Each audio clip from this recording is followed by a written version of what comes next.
The MBA consulting internship.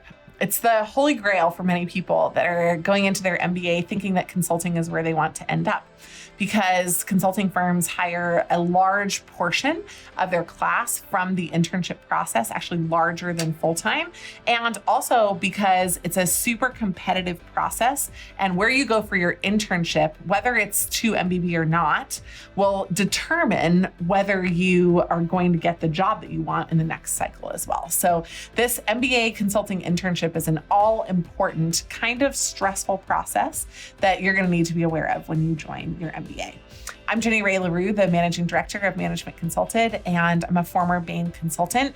Along with my McKinsey and BCG former consultants, we've built a really cool company that matches up great talent and great firms. And our focus is on making sure that you've got all that you need to succeed in the consulting MBA internship process.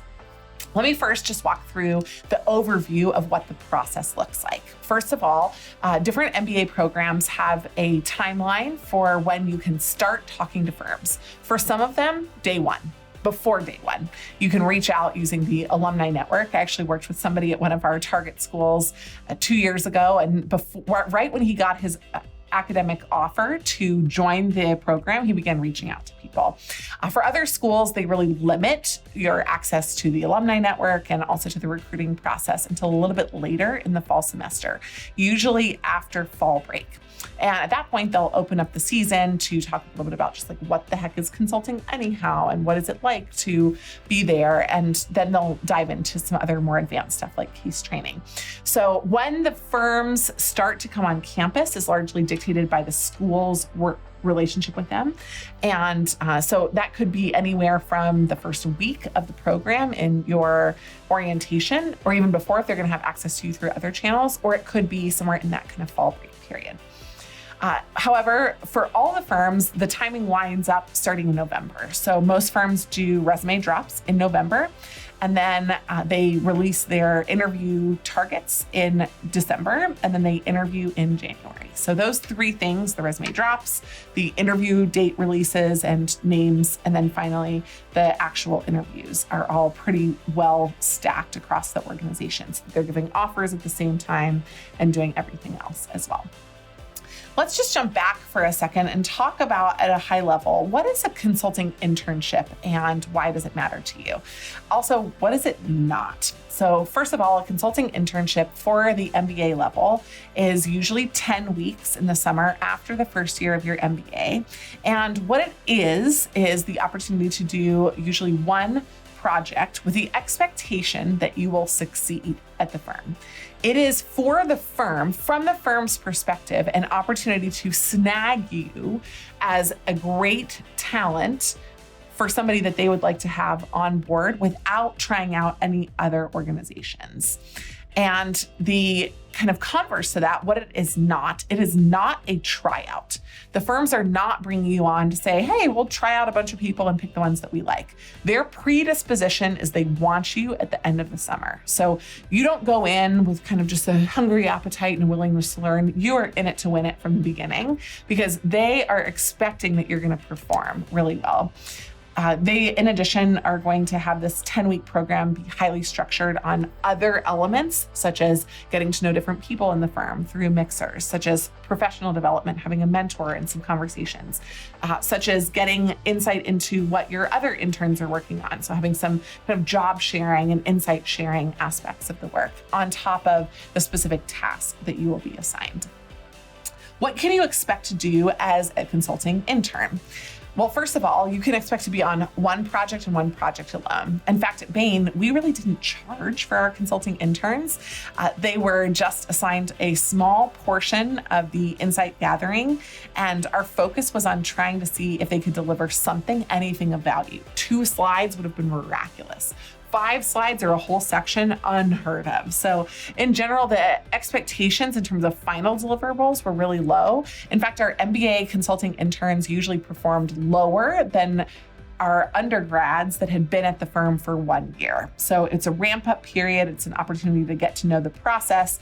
You'll get one project assigned, and the goal is multiple deliverables. Hopefully one of them will be useful in a final deck. In addition, on top of that, lots of watching. As a consulting MBA intern, you don't have the ability to contribute a ton to the final product. You're not going to be put in front of the client. They don't even know if you're going to be there 10 days from when you're actually working with them. And so in general, you're kept mostly in-house. You're watching and listening, and you're learning by observation as well as a little bit of doing. In addition, not all consulting internships are created equal.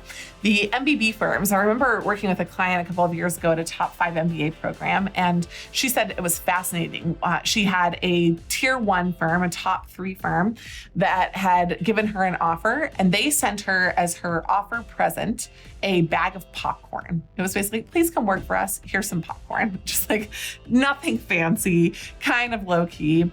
And she said another firm that was a boutique firm that really, really loved her, they sent out offer presents, and it was like Tiffany's jewelry, right? And she said that that exact issue paralleled the difference between the firms for her, that the top 3 weren't trying too hard. They knew that they had already made it, and you as a result would make it as well.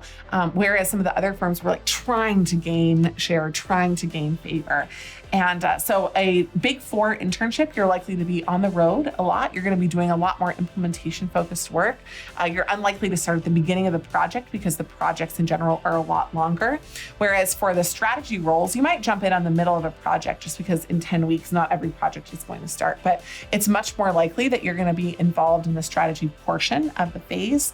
And you're also going to be in a culture that expects that you're going to love it, that everybody around them loves it, that everybody performs really, really well. So there's going to be a lot less process and maybe drama in the top 3 firms versus some of the other organizations. In a boutique firm, you're going to learn a lot about their point of view, but not necessarily the breadth of everything that you could be doing.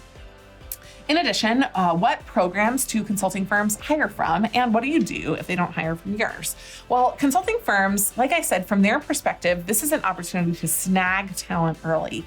So they have target MBA programs where they expect they're going to get the bulk of their talent. And those are the firms that hire at the schools that are their target schools. So most MBA consulting internships are not open to the general public. They're specifically for a target firm, and they're specifically targeted at early recruiting.